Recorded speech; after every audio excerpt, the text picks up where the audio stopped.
स्वागत है आपका हमारे इस वीडियो में।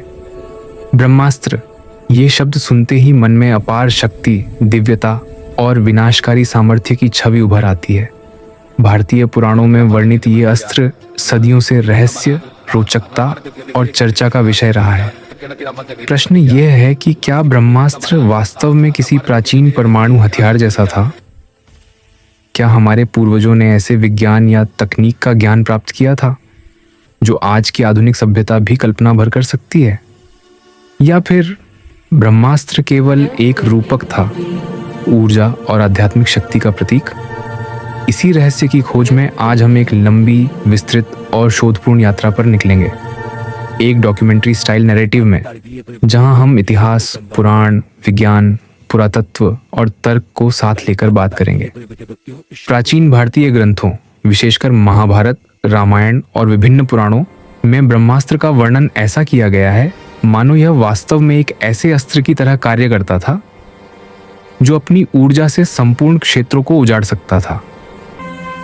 कहा गया है कि इसके प्रहार से धरती सूख जाती थी, जलवायु बदल जाती थी, हवा विषैली हो जाती थी और जीव जंतु मर जाते थे। यदि हम आधुनिक विज्ञान को देखें तो इस प्रकार का प्रभाव किसी आधुनिक परमाणु हथियार में ही देखा जाता है। लेकिन क्या वास्तव में ब्रह्मास्त्र एक न्यूक्लियर वेपन था? इसका उत्तर पाने के लिए हमें प्राचीन वर्णनों को वैज्ञानिक दृष्टि से देखने की आवश्यकता है। पुराणों में ब्रह्मास्त्र को केवल शस्त्र नहीं, बल्कि मंत्र चालित, ऊर्जा आधारित और देवत्व युक्त अस्त्र बताया गया है। इसे साधारण मनुष्य प्रयोग नहीं कर सकता था। इसके लिए अत्यधिक आध्यात्मिक साधना, मानसिक एकाग्रता और दिव्य ज्ञान की आवश्यकता होती थी। इस बात से संकेत मिलता है कि ब्रह्मास्त्र को लॉन्च करने की प्रक्रिया मन और ऊर्जा से संबंधित थी, न कि किसी यांत्रिक या धातु आधारित यंत्र से। अब सोचिए, क्या यह किसी एडवांस्ड एनर्जी बेस्ड टेक्नोलॉजी का संकेत है? क्या प्राचीन आर्षियों के पास किसी ऐसी तकनीक का ज्ञान था जिसे हम आज तक नहीं समझ पाए? महाभारत में अश्वत्थामा और अर्जुन द्वारा इस्तेमाल किए गए ब्रह्मास्त्र का वर्णन इस तरह मिलता है कि दोनों अस्त्र एक दूसरे से भिड़ सकते थे और उनके टकराव से भयानक ऊर्जा विस्फोट होता था। व्यास जी ने तत्काल हस्तक्षेप कर दोनों योद्धाओं को इसे वापस लेने का आदेश दिया, क्योंकि इसका परिणाम अत्यंत विनाशकारी हो सकता था।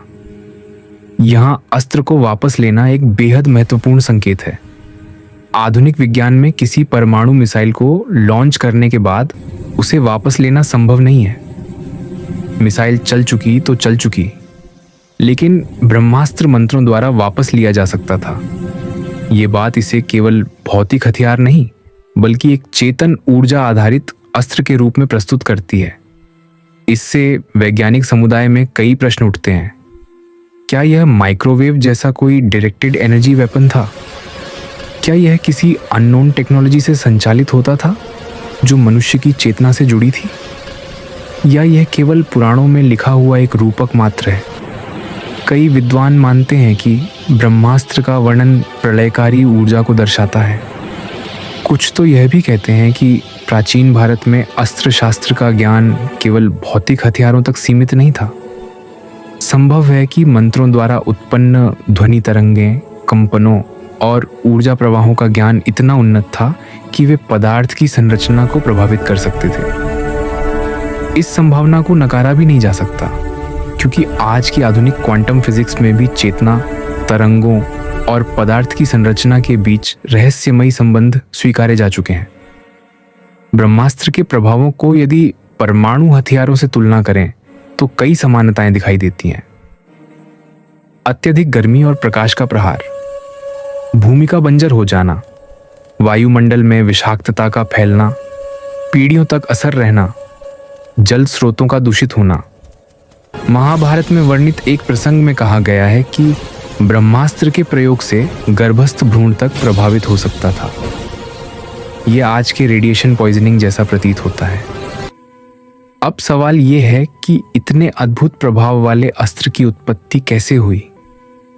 पुराणों में ब्रह्मास्त्र को ब्रह्मदेव का अस्त्र कहा गया है, जिसे अत्यंत कठिन तपस्या के बाद ही प्रदान किया जाता था। ये एक प्रकार की दिव्य एनर्जी कोड की तरह था जिसे केवल योग्य व्यक्ति ही अनलॉक कर सकता था। ये विचार आधुनिक एन्क्रिप्शन टेक्नोलॉजी या पासवर्ड प्रोटेक्टेड लॉन्च मैकेनिज्म जैसा भी प्रतीत होता है, लेकिन आध्यात्मिक रूप में विकसित। इतिहासकारों की एक धारा का मत है कि प्राचीन भारत में वैदिक विज्ञान अत्यंत उन्नत था। वहाँ की सभ्यताएं केवल आध्यात्मिक नहीं बल्कि ऊर्जा विज्ञान, खगोल विज्ञान और पदार्थ विज्ञान में भी महारत रखती थी। कई वैज्ञानिकों ने महाभारत में वर्णित अस्त्रों और विमानों को एडवांस टेक्नोलॉजीज की प्रतीकात्मक भाषा बताया है। हालांकि यह कहना भी गलत होगा कि ब्रह्मास्त्र बिल्कुल आधुनिक परमाणु हथियार जैसा था, क्योंकि न्यूक्लियर बॉम्ब्स केवल डिस्ट्रक्शन करते हैं, जबकि ब्रह्मास्त्र नियंत्रण योग्य थे। उन्हें वापस लिया जा सकता था, निष्क्रिय किया जा सकता था और केवल चयनित लक्ष्य पर प्रहार किया जा सकता था। यदि इसे साइंटिफिक मेटाफोर में समझें, ब्रह्मास्त्र आधुनिक हथियारों से अधिक प्रिसाइज, नियंत्रित और चेतन शक्ति द्वारा संचालित एनर्जी वेपन जैसा प्रतीत होता है। कुछ विद्वान यह भी मानते हैं कि ब्रह्मास्त्र का अस्तित्व वास्तविक नहीं था, बल्कि यह एक रूपक था, मानव क्रोध, अहंकार और अनियंत्रित शक्ति का प्रतीक।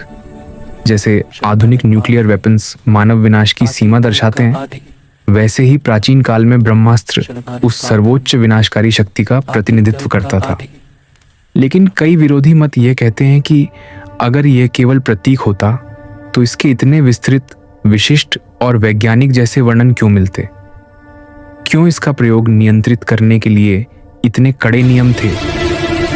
और क्यों इसके दुष्परिणाम रेडिएशन लाइक प्रभाव से मिलते जुलते हैं? एक अन्य दृष्टिकोण यह है कि प्राचीन सभ्यताओं की भाषा प्रतीकात्मक थी। उन्होंने ऊर्जा, विकिरण, प्रकाश आदि को समझाने के लिए देवता और अस्त्र का रूपक इस्तेमाल किया। उदाहरण के लिए आग, अग्निदेव, शक्ति, शाम, शक्ति देवी, वायु, खंबीर वायुदेव, ऊर्जा प्रहार, अन्य अस्त्र। इस प्रकार ब्रह्मास्त्र संभवतः किसी ऊर्जा तकनीक का प्रतीक हो सकता है। अब प्रश्न यह है कि क्या कोई वैज्ञानिक साक्ष्य मौजूद है? कुछ स्थानों पर अत्यधिक ताप से पिघले हुए पत्थर, रेडिएशन के संकेत और असामान्य भूवैज्ञानिक संरचनाएं पाई गई हैं, जिनके बारे में कुछ शोधकर्ताओं ने अनुमान लगाया है कि शायद वहां किसी प्राचीन ऊर्जा विस्फोट या युद्ध की घटना हुई हो। हालांकि मुख्यधारा पुरातत्व इसे प्राकृतिक कारण मानती है। महाभारत के काल को लेकर भी इतिहासकारों के मत भिन्न हैं। कुछ इसे 1500 ईसा पूर्व का मानते हैं तो कुछ 3000 ईसा पूर्व का। कुछ विद्वान तो इसे 5000 वर्ष से भी अधिक पुराना मानते हैं। यदि महाभारत काल वास्तव में इतना प्राचीन था तो इस कथन को वैज्ञानिक रूप से सिद्ध करना और भी कठिन हो जाता है। इसी प्रकार ब्रह्मास्त्र को लेकर बहस कभी खत्म नहीं होती। क्या यह वास्तविक था? क्या यह एडवांस्ड वेपन था? क्या यह आध्यात्मिक ऊर्जा पर आधारित था? या यह केवल एक कथा का अत्यधिक बड़ा चढ़ाकर लिखा गया अंश था? शायद सत्य इन सभी के बीच कहीं छिपा है। हो सकता है कि ब्रह्मास्त्र कोई ऐसा अस्त्र रहा हो जो प्राचीन ज्ञान, ऊर्जा नियंत्रण और आध्यात्मिक शक्ति का संगम था। एक ऐसा अस्त्र जो परमाणु हथियारों की विनाशकारी क्षमता तक पहुंचता था, लेकिन उससे कहीं अधिक नियंत्रित, सटीक और चेतन था। यह भी संभव है कि यह केवल एक रूपक हो, यह दर्शाने के लिए कि मानव यदि अपनी शक्ति पर नियंत्रण खो दे तो वह विनाश का कारण बन सकता है। आखिरकार ब्रह्मास्त्र केवल एक अस्त्र नहीं बल्कि एक विचार है, विनाश और नियंत्रण के संतुलन का विचार। इसका रहस्य आज भी उतना ही गहन है जितना हजारों वर्ष पहले रहा होगा, और यही रहस्य इस विषय को और भी रोचक बना देता है। कहानी समाप्त नहीं होती, बल्कि हर शोध, हर अध्ययन और हर व्याख्या इसे और गहरा बना देती है। शायद किसी दिन विज्ञान इतना उन्नत हो जाए कि हम ब्रह्मास्त्र के वास्तविक स्वरूप को समझ सकें, और शायद तब हम जान पाएं कि हमारे पुराण केवल कहानी नहीं बल्कि किसी भूली बिसरी सभ्यता की स्मृतियां थीं। तब तक ये रहस्य हमारे सामने एक अनसुलझी पहेली की तरह मौजूद रहेगा। अगर आपको यह विषय पसंद आया हो तो इस वीडियो को लाइक, शेयर और सब्सक्राइब करना ना भूलें।